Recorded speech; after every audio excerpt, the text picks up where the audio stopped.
kids, teaching them what it means to be in a family. There's so much metaphor there for our spiritual journey. There really is. I think of a time my daughter, actually just a week after we brought them home, our second two, we were at the beach.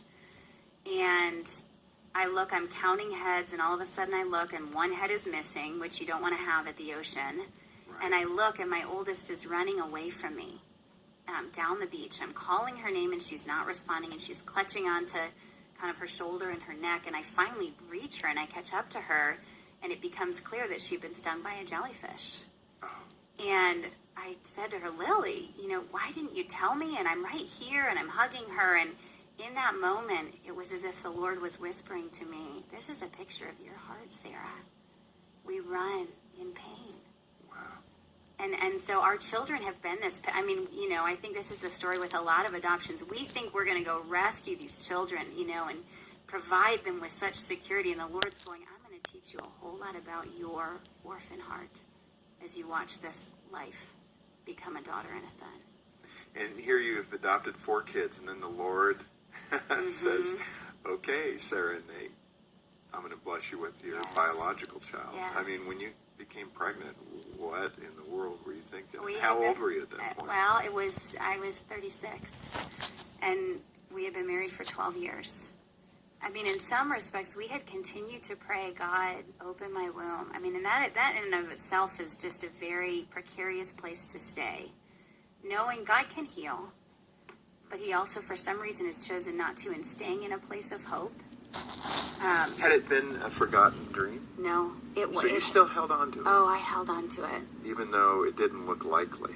I remember one year, actually several years before this, I was certain that I was pregnant, and it had in my mind sort of contrived what the unveil would be. I was going to write my husband a note and let him know on Christmas Eve that I was pregnant. And I was keeping it from him because I thought it was going to be this wonderful secret that I'd get to unveil to him, only to find out that I wasn't.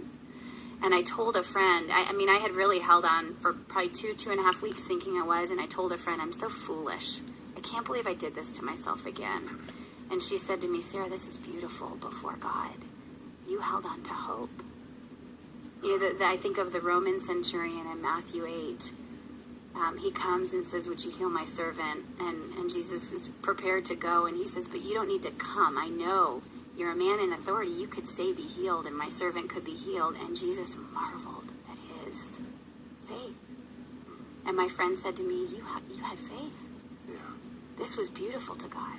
Now, in some cases, we want to recognize that woman who's now maybe 42. Exactly. And it hasn't happened, and it may not happen. That also happens. Oh, it does. And I think that's what I held on to in those years. If I am 80 and my womb is still empty, I want to be one who made God marvel with my hope and my belief in him to do the impossible. That's an interesting point, because how does a person, again, no matter what the circumstance, infertility or whatever it might be, how do you trust God even at the end of your life it never happened the way you wanted it to happen? How do you go to your grave saying, Lord, I love you, I trust you. I may even feel a little sorrow that I didn't get to experience this or that, but you trust in him. I mean, that's what you're saying, right? Well, and I think for me it was, I fell in love with God when my circumstances were not working. My greatest story in God is when nothing was working externally for me. And so I felt like at the end of my life, if I went to my grave with a barren womb and continued to pray that he would open it, I could say the greatest story of my life was that God came to me when I had nothing. And I had a lot, really, let's be honest. But when I didn't have the dreams that I thought I wanted, God wooed me. He allured me. That was the story over my life.